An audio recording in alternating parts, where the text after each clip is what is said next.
to hear from Mick first, and Mick, Ben, then Darlene. So Mick is I'll let him introduce a little bit more about himself, but generally he's the Deputy Director at the Transformation Office at National Youth Council. He's got a really, really interesting story. He started as a television trailer producer, and then pivot, until he's like now talking about what RPA, data analytics, youth and all that. So without further ado, I hand over time to you, Mick. Thanks, Jill. Hi, everyone. So I'm going to bring you through slides which I prepared for this. So just bear with me as I share screen.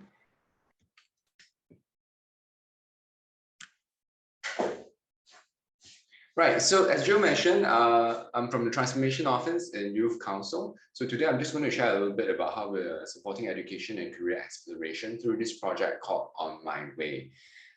So I'll just do a quick sharing about who I am, bring you through a quick tour of the product.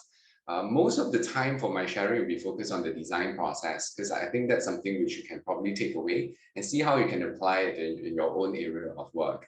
And then later on, I'll just end off a little bit about what we are doing this year for the same product. So like Jill mentioned, actually, I had a pretty colorful career across content producing, media. So actually was in Ngee Polytechnic together with Ruth. I know her husband, we were colleagues in the School of Film and Media Studies. I went on later to do comms and online engagement for the Overseas Singaporean unit, and then now I'm in the Transformation Office. What you don't see here is how the 16-year-old me was very lost and not sure what to do, where to go, and really just went with the best option that my grade school allowed. And the same decision process happened again when my A-level results came out. So that's something which I think a lot of kids go through, and not knowing where you're going in life is also a common stress. So the whole project, which I'm going to share, aims to try and address some part of that for the larger youth population. But before I continue, maybe let me just share screen and show you the product. So here we go. Oops. Right, so this is On My Way. It is actually a microsite, a prototype microsite. It's actually not the full development yet. It's meant for students to help them with their education and career exploration. So as you scroll down, you can see Know It All, a whole bunch of infographics. So you click through, you just look for a job role that you're interested in. Let's say you want to be a personal trainer. It's very visual and a very short text. Very simple. Readability is really meant for a secondary 4 student. Okay, so don't expect a JD that you might find on other websites. This is really meant to be just the kind of information that the youth would want. Okay, back to the homepage, we've got videos, because visual is really the way to capture attention. I'm not going to click into it. I encourage you to watch at least 1 or 2 videos. They're actually very funny, very entertaining. I quite like this one by featuring Janice from Today. It really shows you what it's like being a journalist, hitting up against a wall, dropping your phone while you're doing an interview. Not just the glam stuff, but actually the tedious and unglam stuff of the job as well. And as you scroll down, you can check out other programs that we have, programs for the youth to talk to a working professional from specific industries such as healthcare. I think we've got one coming up soon. And then we've got Network Connects for them to talk to their seniors. I'll explain a little bit more about this program because it's a bit different from the others. And then finally, we've got a learning journey. We call it taster programs, for them to have a half-day experience of what that job role entails. Originally planned to be in person, physical, but COVID. So it's virtual, and as much as possible, we make it as interactive as possible. So that was a very quick view of the product. So maybe let me just bring you back to the start of this. So the genesis of this project actually started with a question, which is what you see in front. And it was actually a question with an arrow from the bosses, which is how do we do this? And how do we serve the broader, wider youth population? So about 30 to 40,000 youths per cohort. How do we serve them? And not just the elite youths or even the youths at risk, but the broad middle. And to do this, we need to first understand what are their needs. And in identifying the needs, figure out how can government come in a way that we can intervene in a way that we can scale. So in January of 2019, we actually started with an ethnographic study. We did face-to-face interviews with 30 youths from very diverse, non-mainstream backgrounds. So we spoke to overseas Singaporean students, madrasah students, LaSalle, SOTA, NAFA, school dropouts, and even someone from boys' home. The assumption was that their needs were more acute because they didn't have the resources that mainstream youths might have to mitigate their challenges. So we transcribed all the interviews, extracted key points, and then we translated them into key statements. And then we checked back against our statistical research, such as the National Youth Survey, STEPS, and other in-house data.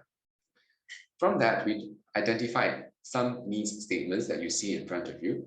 I've colored those in red to show actually a lot of it deals with not knowing or wanting to know where you're going in life. And the other statements in black, they're equally important, but they tend to be second-order symptoms. A lot of the stress comes from not knowing where you are going or feeling like you're losing out because other people reached there faster, you took a longer path. So we validated these needs statements with an online survey, this time with a broader youth population, just to check that it is correct and it's validated. Through the validation, we also found that broadly, there are three types of youths. The very driven, those who have a very clear idea where they're going. The very lost, so lost that they don't know that they are lost. They just go wherever their friends go. And then the broad middle, those who are very stressed, well, kind of stressed about making a decision, even though they have an idea where they want to go, but they could use a bit more support getting there. So we ran the same question over 2 years, and we found that actually it stays the same. The driven group is about 9 to 10% of our population. So we really just need to focus on helping the remaining 90%. And some of you are already thinking, is there a significant relationship between income class or race for this group? Answer is no. Everyone can be stressed. But what's more interesting is the driven group tends to be those with very strong networks to older youths. So some of the things that I think I've been talking to colleagues from Mendaki and then someone who's a Scout volunteer, what we're doing in strengthening that network, making sure they have access to someone older who can role model for them, that can really help them set a sense of direction and actually know where they're going in life. So here's a quote from a student who we interviewed, who was from ITE, quite rightly captures the sentiment. So with some certainty that it might be education and career guidance, we ran more interviews, we did a lot more studies, and we found a couple of gaps I actually just put down here. So broadly is, not all youths take time to explore the choices. I think this one we all know, when you're a kid, you just want to have fun. You don't have time to read through boring stuff.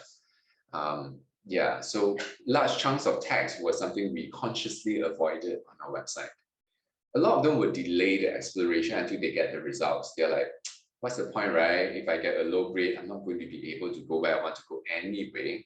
But that's not the kind of decision making that we want to encourage, because it's just a lot of victim mentality. And a lot of this decision happens when they're in transition between schools. After their major examinations, they're on their own. A lot of them turn to their family, their friends, not necessarily the right people who will be well placed to give them the advice that they need. A lot of them prefer to speak to adults. Sorry, let me say that again. Prefer to speak to someone who gets them, not necessarily adults. In fact, adults are usually the last people they will talk to because, okay, boomer, your advice is probably not valid. So in the same way, career quizzes, we found that doesn't seem to work for everyone. A lot of them just use it to validate that it is truly who they think they are, rather than introducing a new perspective. Most importantly is to establish a human connection. Establishing a human connection doesn't necessarily mean you have to have a human there. It's a lot about how you portray it and how you convey it in a way that is human and not making them feel like just another digit, which is the inherent challenge that government has. How do we do this at scale so that we can impact as many youths as possible? So we took the findings, we had more problems than solutions, and then we ran a hackathon. We got together about 50 youths. This was at the end of 2019, where people were walking around without masks still. And we got them to interact and mingle and try and figure out how can we solve some of the problems that you are going through right now. So one idea that one group came up with actually was a platform. the platform for them to actually clear the doubts. The emphasis that they gave was a lot about that safe environment to talk to somebody whom they wouldn't feel judged, because they know that they ask stupid or silly questions sometimes, and they may be shy to do it with somebody a bit more older. So we took those ideas and then we continued to validate them. We produced some low-res prototypes. By this time, when we are talking about prototypes and solutions, we're talking about actual programs. So we're going to the designs, starting some ideas of what kind of programs will meet and address those needs. And then we ran more surveys and ran more testing and interviews just to make sure that we're in the right direction. April 2020, the whole world kind of shuts down. We had a whole bunch of Singaporeans who were bound for overseas or who were overseas who were suddenly coming back. So across civil service, we were doing, and in fact, in the private sector as well, everyone was trying to do their best to extend internship placements so that all these youths would have something meaningful and would be able to clock the internship hours. So we took in a 10-man internship squad to work together on this project and a problem that they actually felt very strongly about. So credit to my colleague Cheryl Wee, who's not here today, who actually created and provided that nurturing environment for them to shine and for them to contribute their ideas. And that's really at the heart of OMW. Everything that you see on the website, I really have to give it to my interns. So today, I think we have about 32 and counting. So all the faces are all on the website because this is really credit to them. And if you look at the words in red, all of them come from very diverse, very different fields. But they all know that there's something about figuring out where they're going, which is a need that they as youths identify strongly with. So, which is why they actually came onto this project. So on the project, they keep the content authentic and relatable. They do the interviews with the professionals. So they ask questions which youths like them would ask.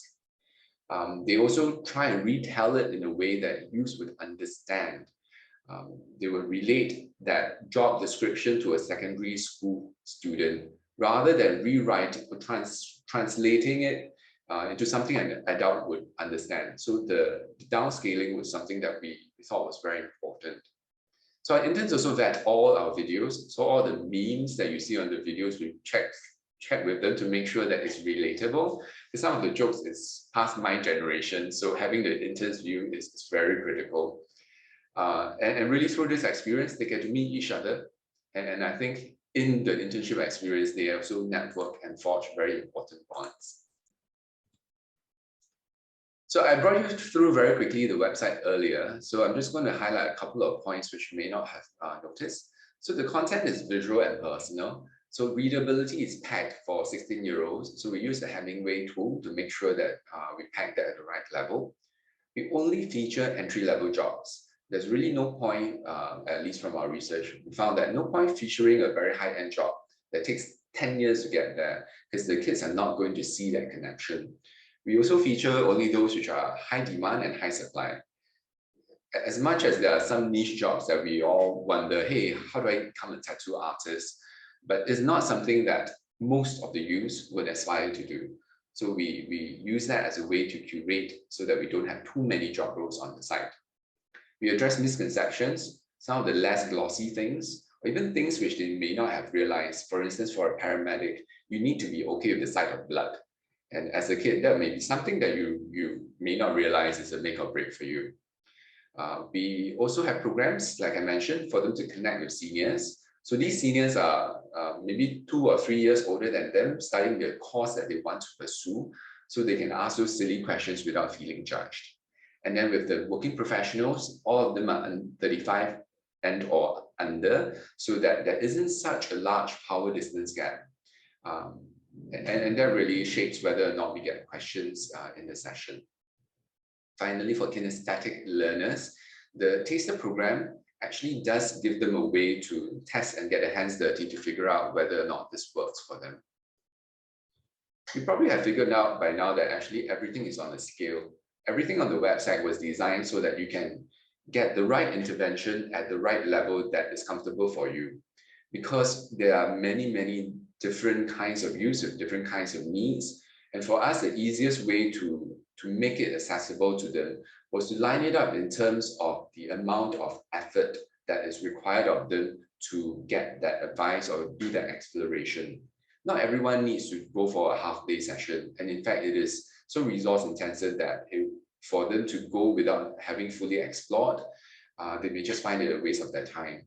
So we make sure that we lean very heavily on those which can scale, the infographics and the videos, and the network connects and webinars. Those we can scale a lot easier than the learning journeys. So last year was our first run, and we did an impact assessment just to make sure we're on the right track. And we are. We had 95% satisfaction rate, and the youth appreciated the engaging content and the two-way interaction. So this was measured by Ipsos, a research company.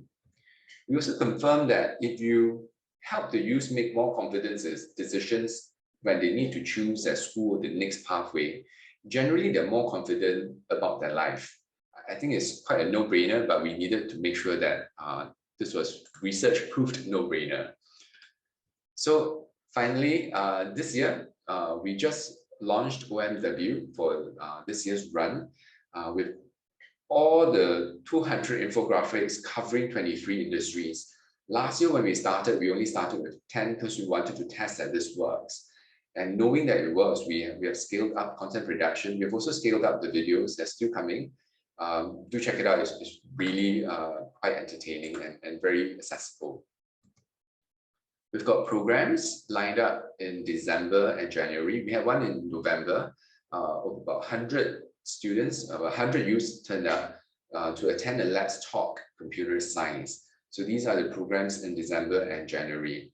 Slightly changed from last year. I think for us, we are constantly iterating and figuring out what works and what doesn't work. Last year, we split the sessions by secondary school students, like post O-levels and the older youths. And we found that even after Sec 4, no one wants to ask a question. They will just happily sit there and listen to someone else talk. And even though they know that there's no one else who's going to judge them, they will still quietly sit there. So we found that it might have been better, and we're doing it this year, to just combine it so that even the shy ones have someone to listen to, and they will get that advice that they may be too shy to ask. So that's it. That's my sharing. So if you found it useful, feel free to scan the QR code and download the marketing kit. If not, if you have any questions, just reach out to me. My email is right there, and happy to take questions later. Thank you. Yeah, thanks, Mick. Thank you for that amazing sharing. I think when I saw that, I was like, wow, this is very cool. It's like, wow, the best things I've seen for Singaporean youth, to be very frank.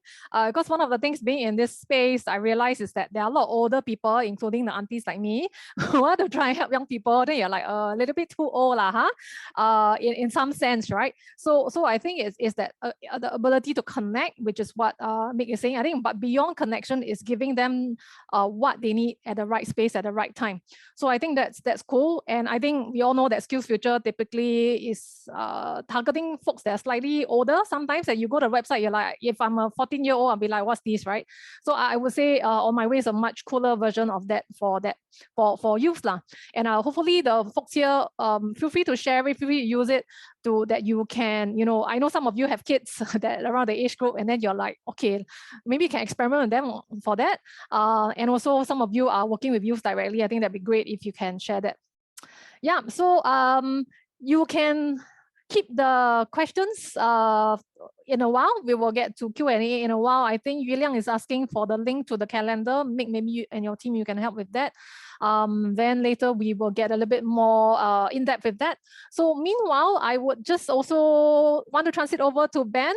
Congratulations, Ben, for raising $1 million to Indonesian fund to really scale. I love your tagline, opportunity for all. I think they have been reaching out to more than 200,000 users, 300 career coaches on the platform, over 200 Indonesian universities. Ben tells me he has more Indonesian batik shirts than his normal shirts. Yeah, so he's been doing an Indonesian world tour now. So I think Ben, I leave you to share a little bit more about yourself with the rest. Yeah. Thanks so much, Gerald. I'm really pleased to meet everyone again. I've been speaking in Bahasa Indonesia for a long time. I finally can speak Bahasa English. So I think I'm quite glad to have my Singlish accent back again. Yeah, so very excited to share with everyone and be among Singaporeans as well. Okay, so I'm just going to share a bit more about what I do and what Kinobi does as well in this short sharing. This is a bit more about myself. I graduated from SMU in 2018. I did law and economics, but I realized that law wasn't something I liked. It was quite I enjoyed it in the studying, but then they asked me to be a lawyer. I think I couldn't do it, so I joined a law degree. I did several things, mainly focused on private equity and venture capital. Social wise, I started a few things like in the mentoring circle in SMU. I also started Mara mentoring under Mendaki Club, and I was befriended in the boys' home as well, and I am the president of Swimmpreneurs. Yeah, so apart from this, I serve as a deacon in Cornerstone Church as well, and I serve in the grassroots as well in Jurong Spring, yeah, under Sean, MP Sean Huang. Yeah, so these are the few things that I've been doing. I just want to show a bit more pictures because I realize it's very boring if I just talk and talk, right? So I just show you some pictures. Yeah, so this is a bit more about my journey in just 1 year. There are 200,000 members. We've partnered 51 universities. Around 70,000 resumes been on a platform. This was our seed funding raise, is what Joe mentioned, and expanding across Asia. So as promised, this is some pictures. So this was actually just a picture just this Saturday. I was in Bali with a few universities. So in Bali, Dikti, which is the Ministry of Education, actually had 259 universities there to do a conference. So we leapt on the opportunity and we were like, yeah, we must be there. And then we'll just treat them dinner. So so we booked out Potato Head, and then we just treated them dinner. So we met like Surabaya, Central Java, Sulawesi, etc.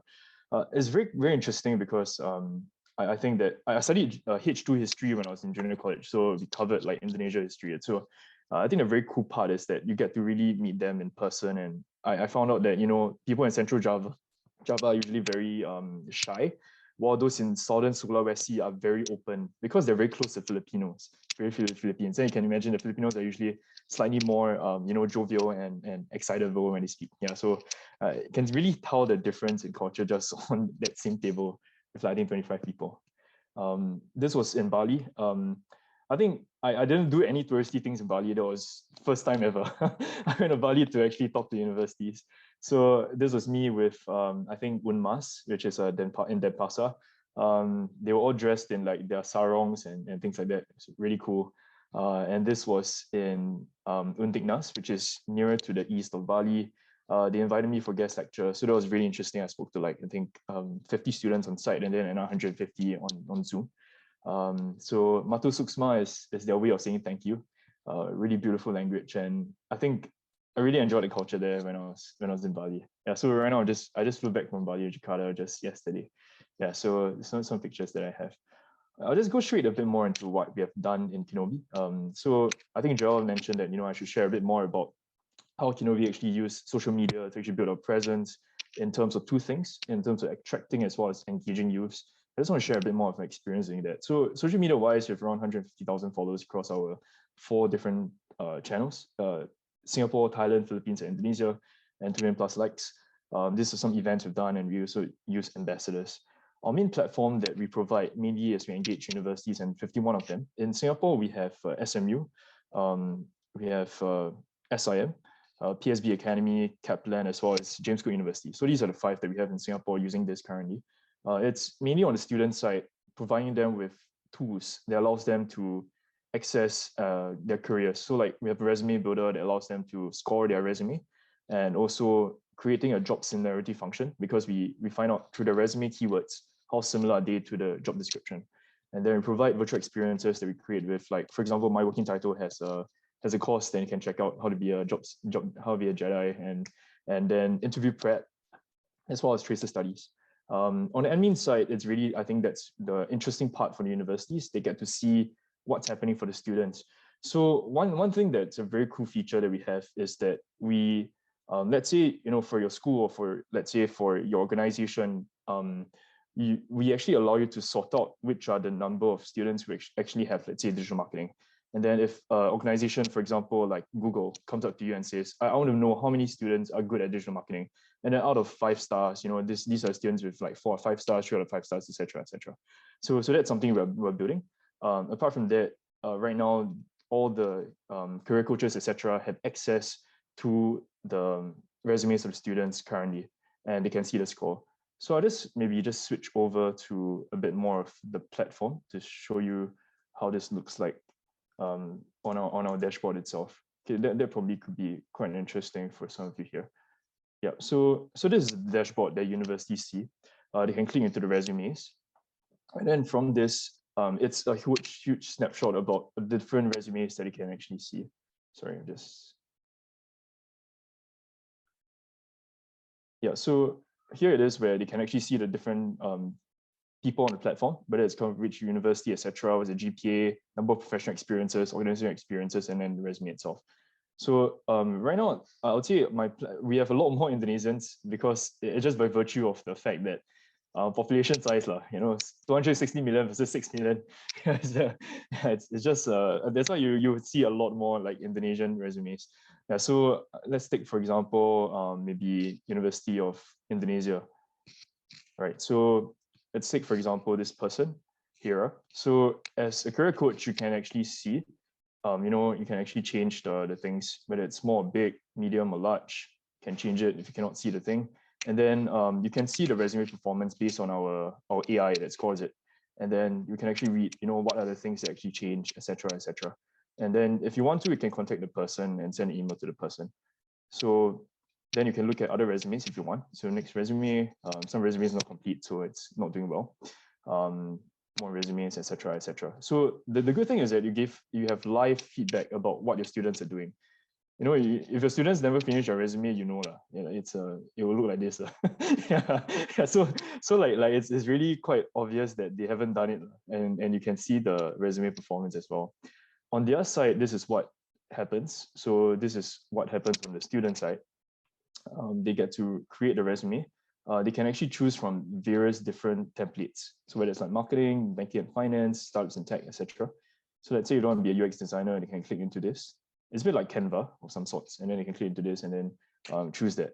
So let's take, for example, this UX designer one. How we do it is that it functions slightly like a Google form. They can just key in inside, and then they can score it. So the scoring that you see on your dashboard is what the students see in some ways, but the students, what they see is they see it over time. So this is a view that we also provide for universities depending on what they need. And sometimes this is like, how to say, like universities, what we found is they need to report to the board, etc. So this allows them to sort of really figure out, how my students' resumes are increasing over time, and aggregate versus other students, how are they increasing? And we can also give data versus other universities, but then it's an aggregate. You cannot see the individual, and then you can sort of find out, where your university stands versus other universities, etc. So that's one thing that we actually provide, and this is our main use feature. The other feature that is highly recommended by a lot of these universities is our job portal. So our job portal, I wouldn't say it's like it's like very similar to what you have in Monster, etc. But the main difference is that you have the data. So let's say if a student actually applies on JobStreet, etc., etc., but then you do not know whether the student actually got a job. But on this case, you do know, and you can actually see on the platform site. So this is what you see and also what companies see as well. So I'm just going to sign into one of my other accounts. Yeah, so this is what the companies see on their end. They can see the various jobs as well as the job applications. This was something that we just started actually, because we were hearing feedback from the universities that they have job portals, yes, but they want something that they can see also, and the universities can see and companies can see. So this is what the companies do see. It's quite similar to the view of the universities, but then they also can see the cover letter. They can see and change the status of whether accepted, etc. And this data actually feeds back to the university itself. So all in all, it's quite streamlined in a way that a few ways you can do it. One is that you track the events, you then track the resumes, and then you track the jobs that are applied for. So it gives you a full spectrum of outcomes, right? How many of them who actually attended this job event actually, actually took note of the keywords or took note of the lessons and applied it to the resume. And then you can check the score of that. And then you can check when they apply for the job, was their resume good? And did they actually got accepted because of that kind of thing? Yeah. So there's this flow that's available when we actually have and we actually provide Kinobi itself. Yeah, there are other tools as well, and you can check it out on your own accord. There's cover letter builder, interview training, etc.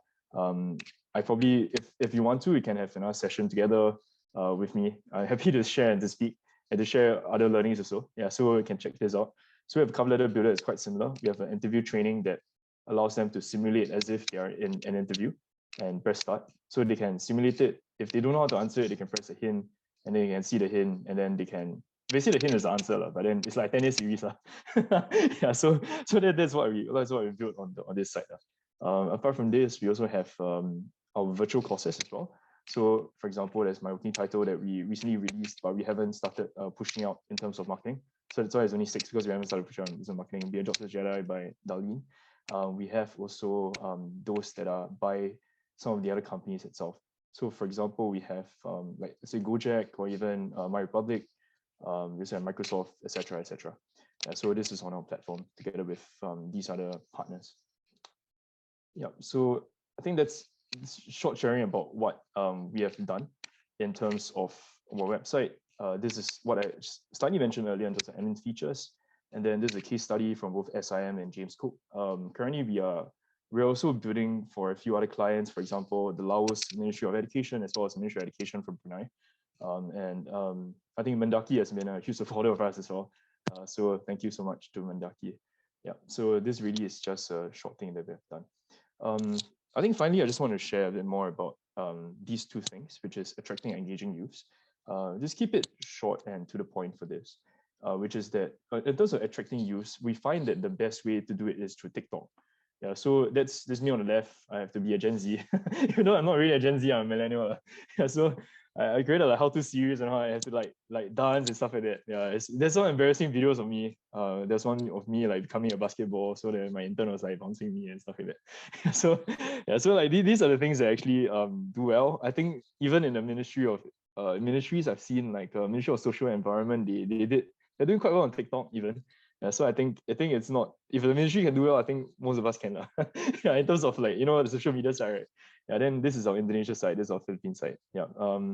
So how we actually do it is that we actually have a content playbook. I can share this with you right after this session and through your emails.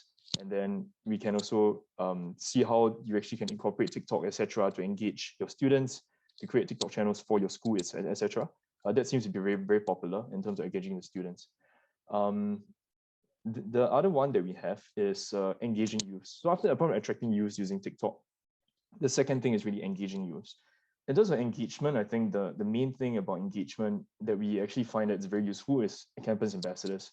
So campus ambassadors are useful because it's about community.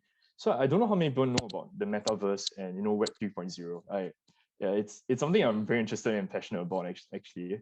And I think that there's a future for this in terms of career. But just starting with the community itself, just with people coming together, that is something that these youths all love. They love like meeting people from different countries. So actually, we don't have a campus ambassador program for Singapore yet, but we have it for Indonesia and Philippines. And when they both meet, it's super amazing. Like they learn to really like appreciate meeting different people from other countries, and because of the community, and they do all come from like good universities also. So that's why, although there's high applications, there's very low acceptance rate, even so for Kinobi itself. Yeah. So then how we engage them is that, of course, there's like we provide them with things, right? We provide them with several like experiences for sharing each other. We provide company visits online, etc. But at the same time, in return for that, they actually just create TikToks for us, things like that. And in a way, they can be the leverage for you to create your TikToks, or to teach your career centers, etc., like your career development centers, how then to engage the students or to engage your staff. Yeah, so that's really what we had in mind. Yeah. I think maybe just one last thing that I can share is really just my LinkedIn, and you can just connect with me there. It's a QR code there, and I am a very personal person, so I think you just like check me out on LinkedIn. I will reply you for sure, and I'm very excited once again to chat with everyone and to share. Oh, sorry, I think I didn't leave it on for long enough. Sorry, let me leave it on if in case you want to just add me there. I'll also just share my LinkedIn with you on the chat itself. Yeah, just give me a while. Yeah, but all in all, it's really exciting to talk to Singaporeans again. I can't wait to be back. I was actually very afraid that I'll be quarantined when I come back because the Ministry of Foreign Affairs, the guidelines were not very clear. So I wasn't really sure. And I asked MFA, they didn't give a really straightforward answer also. Yeah, so I'm not sure. But then, yes, just today, I have a friend who actually returned from Jakarta to Singapore and he didn't have quarantine. Just need to do like ART every day for 7 days. So hopefully I'll be able to spend Christmas outside my house. Yeah.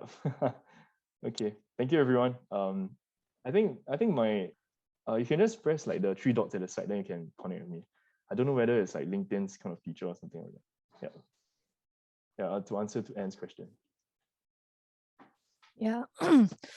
Thanks, Ben. Thanks, Ben. Really, like your sharing, and it's very cool. I think maybe I was like, okay, next time you can do they'll TikTok already If you need help, please get the playbook, right? Yeah, and I think really all our career services need some bits of that because every time we run stuff for NUS and they're like trying to market. Yeah, it's such a hard thing, right? So yeah, we really need to reach youth, attract youth, and get them interested in career because it's such a big thing. 58% of Americans wish they had career advice, but a lot of students we know don't even go to career services. So that's something we all need to grow. Yeah, and thank you, Ben, for having increased text font because I think the older folks like us need to see the resumes, right? So cool stuff. Yeah. Okay. So thanks, Mick and Ben, for sharing. Last but not least, Darlene, I hand it over to you to share with us a little bit more about career engagement for organizations because we heard a lot about youth, and I know some of you are from HR and organizations. I also want to cover that. Yeah. Thank you. Thanks, JL. So this is just a short presentation to wrap things up, to wrap the year up, and also to gather different themes that we might have heard a lot of in the news and in the media. So when we talk about career engagement reboot, I'm sure very fresh in our minds is this thing on the Great Resignation. There's a lot of news about it, particularly in the US. And I'd like to hear as well from the chat if you, based on your own experience in your organizations or from people you know, this is valid, this is something that you're experiencing too, or whether you think it's overhyped or, it's like, yeah, it's the same level of resignations or turnover that you normally see in the workforce.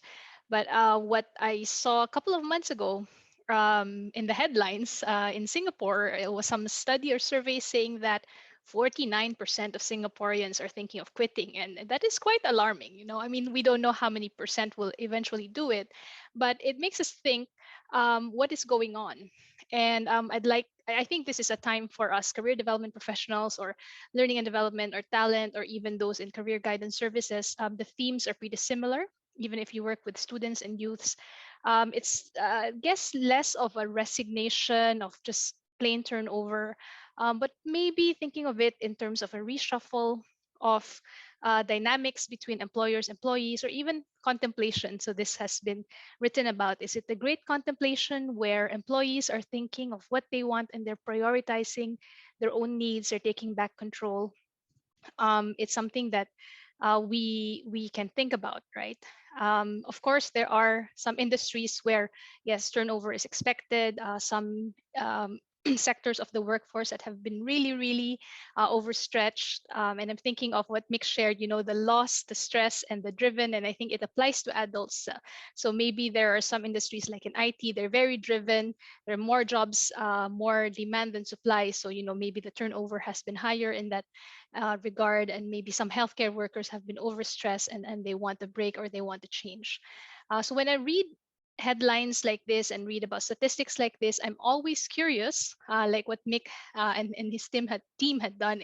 Very curious to understand what's going on behind the headlines, like to really try to see it from the point of view of the individual. So I want to share with you today 3 short stories, cases of people that I know that I have met who have quit their jobs this year. They are not in IT or healthcare. And I've changed their names to protect their privacy. And I want to share with you a little bit about their rationale. So the first story is about Kate. Kate has about 5 years of work experience, still fairly young in her career. And in July, she quit her previous job after 2.5 years in that company. What happened is that a year before she quit, she said, I want to get a promotion. And the manager didn't say what she needed to do to get the promotion, even if Kate was delivering her job, her targets or KPIs were, she met all that. She didn't really know, she wasn't getting any feedback at all. So she got tired of not hearing anything, started looking out for other opportunities, found a job, tendered her resignation. During her exit interview, she was told, oh, we weren't sure if you were serious about getting the promotion because we didn't see you work until like 10 p.m. or midnight, unlike other people who ask for a promotion. So apparently, the bosses in her company use that as a signal. So if you work until 10, 11, midnight, that's a signal that you're serious about wanting to get promoted, regardless of how well you deliver. So Kate was delivering her targets, but she didn't know about this unspoken rule. And because of that, she didn't get the promotion. But anyway, we know how that story ended for her. Kate is actually quite driven in the direction that she wants in her career, and she knows what skill she wants. So in this case, I think it's a loss for the company that she left, and she's now better off in a new job that she found. The second story is about Richard. Richard has 7+ years of work experience, and he got a new job earlier this year. And almost on day one, he realized he had made a mistake. He knew that he didn't fit the culture because Richard works in a fairly technical kind of role. He's got very good technical foundation, but he's also a creative thinker, and he's not shy about expressing his opinion if something doesn't seem right, or something is like, wait a minute, are we really serving the client? This doesn't seem effective or efficient. He would ask those questions, but the answers he gets always, just do it. We've always done it that way, just do it.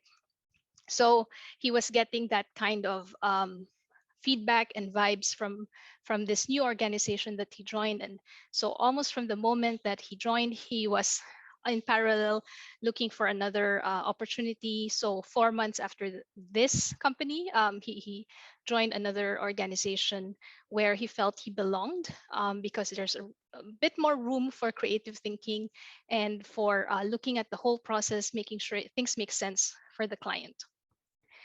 The third story I want to share is about Isabel. So Isabel is somebody who's had 15 years of work experience, and Isabel has 5 years in this organization. She's very good at her core job. And for the last couple of years, she's been asking for an expansion of her scope because she wants to stretch herself. So there's a particular field of expertise that she wants to move into that is not that far off from her current job. It is actually related, but as what happens in organizations sometimes, when the team gets more work, of course, effective managers and efficient managers will tend to give that work to your best, hardest worker, right? So Isabel got stuck with the job because she became an expert in it, and so she was told, look, we can't spare you, and there's just no room for you to maybe do even a project, or do a 20% or 30% time in a different skill set. So she started looking externally, and in November she found a different opportunity outside where it is in the direction and it is using this skill set that she wanted to grow in. So hearing these stories, it makes, of course, there are similar things that have been happening for other people. And these are just micro narratives of bigger themes. But it also makes us think, okay, what is it that's going on about engagement? How do we define engagement and motivation? And I want to go back to some research in psychology about engagement and motivation. which is one of the big influential theories.